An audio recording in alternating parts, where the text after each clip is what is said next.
So Nicktroy, just in general, last year you saw action, but now you're a guy, you're a starter, you're out there 85, 90% of the snaps. So the difference in how you have progressed since a true freshman to now a sophomore starter. Definitely preparation.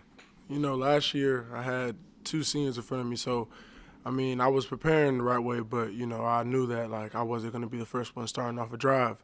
So this year, knowing that like I'm starting, like it's just preparation, just focusing on being consistent, week in and week out. So my preparation week in and week out, I'm just trying to make sure I'm consistent with it, staying focused.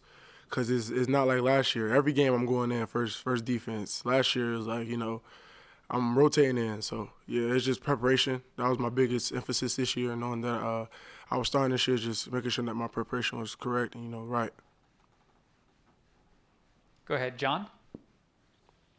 Yeah, I don't know how much you've dug into Texas Tech yet, or if that's still something that's going to go along down the week. But they do have a quick passing game. They do play tempo. What are some of the challenges you've got as a corner facing a quick passing game and tempo? Texas Tech, actually, Sunday I went into film. I hit up one of our GAs asking him if the film was up. I wanted to get down on Texas as soon as possible. Came off a good win with Kansas, and then after Saturday celebrating with the guys, Sunday I was already focused on Texas Tech, and I know that they're a tempo team. So my biggest emphasis this week is, staying in shape, and, we're going to get a lot of tempo thrown at us during practice to prepare for them. So it's just, being able to focus when I'm tired, because that's going to be a big thing this Saturday is, with tempo, you're going to have to focus when you're tired because they're going to keep coming. So with the quick passing game, I know that technique-wise, I'm going to have good eyes. So, knowing that they love throwing the ball quick, getting the quarterback easy access throws, I just got to have good eyes and elite technique. Real quick, a lot of stuff around the line of scrimmage, and then you got to be careful when they do a little stagger and go type thing too, right? Those are the things you got to look out for. Right. So yeah, like Coach Dow always says, eyes, eyes, eyes. So this week, a big emphasis is just gonna be eyes. Not falling for the tricks. Just staying on my keys. P's and Q's. Go ahead, Ryan. Hey, Nicktroy, you come into this week as a starter on the #1 total defense in the United States of America. Coaches have said it's really been about effort and it's been about confidence. And I'm just wondering, as a member of that defensive huddle, just how much confidence is there? What's it like to be a part of a unit that's playing that well? Man, it's pretty dope. Knowing that you're a part of a defense that's ranked #1. And, not only is, like the front seven doing that thing, the secondary as well. So, my confidence is up, I know the guys too, all of us, our confidence is high. The biggest thing is staying grounded, not getting, not having a big head, what I'm saying? Just staying grounded, keep working week in and week out.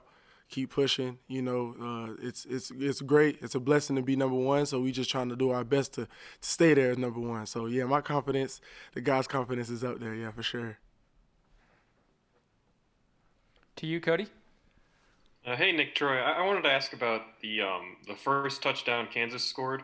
Obviously, it started out as a good play for you, but I was just wondering, how do you bounce back mentally from something like that when – something goes right and then, goes as bad as it possibly could afterwards? I was expecting that too. I was expecting somebody to ask me that. But, it's just, I went up for it. the focus wasn't on the ball, and I was just too excited to just, go up there and grab it. But, things happen. So how I, bounce back from it is, I just think of the next play. And, I've been through adversity before.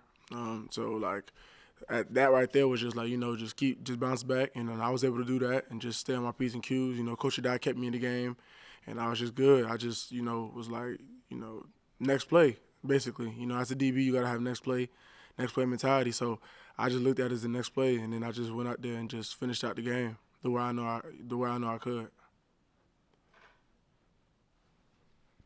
Back to you, Greg. So Nicktroy, sort of a multiple part question with your recruitment. You recruit, why West Virginia initially?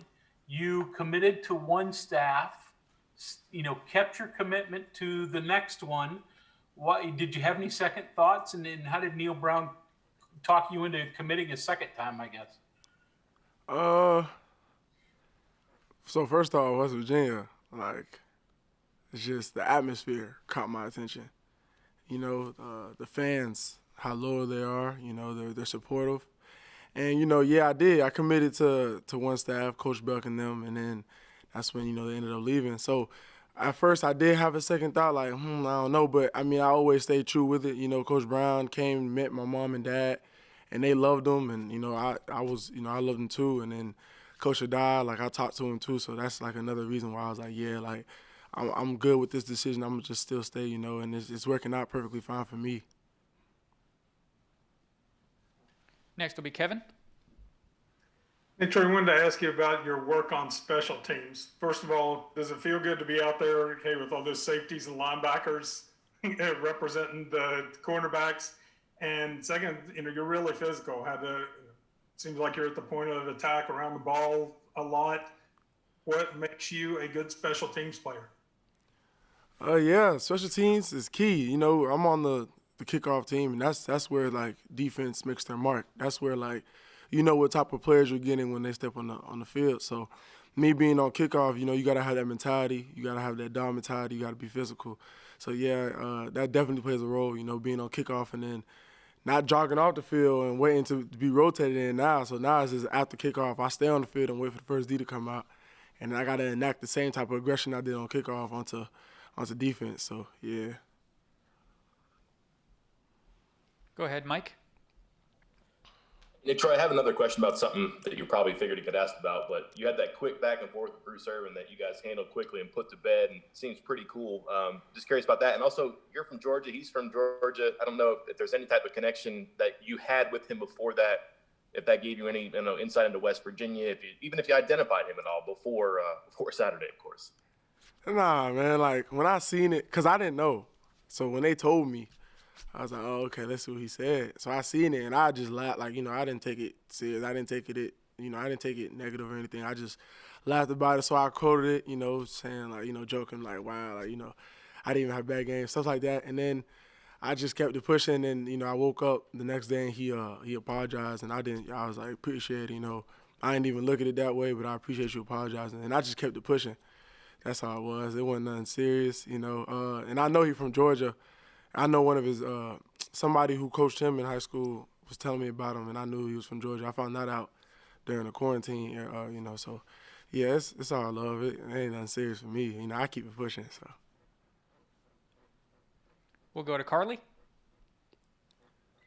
Nicktroy, your smile kind of tells it all, but I know it's been a tough couple of months for you with losing your mom. How have you kind of turned to football and your teammates to kind of keep that smile on your face and get you through this time?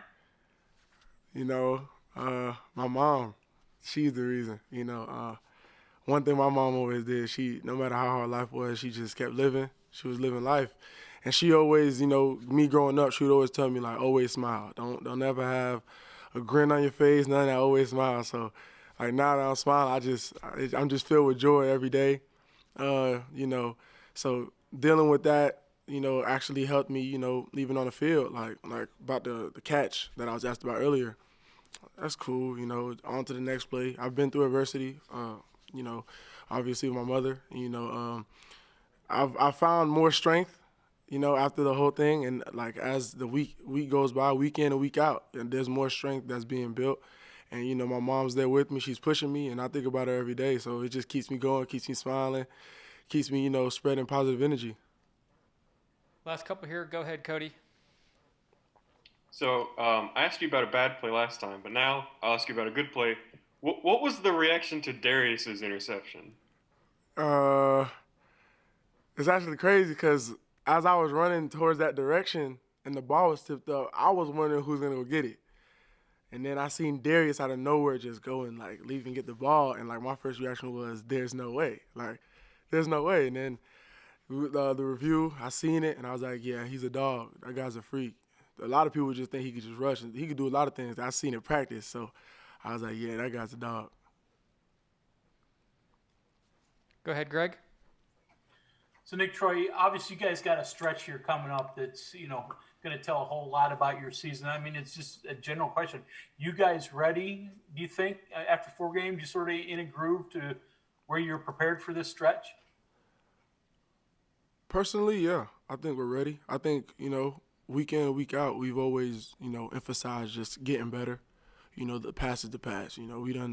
We got a good win against Kansas. We celebrated that same day. Now we on to the next. So it's just all about improvement, really. Improving from every game. You know what I'm saying? So I feel like, yeah, for this last stretch, I know if we lock in and we stay in our P's and Q's, you know what I mean? Like, I feel like we're ready for what's to come.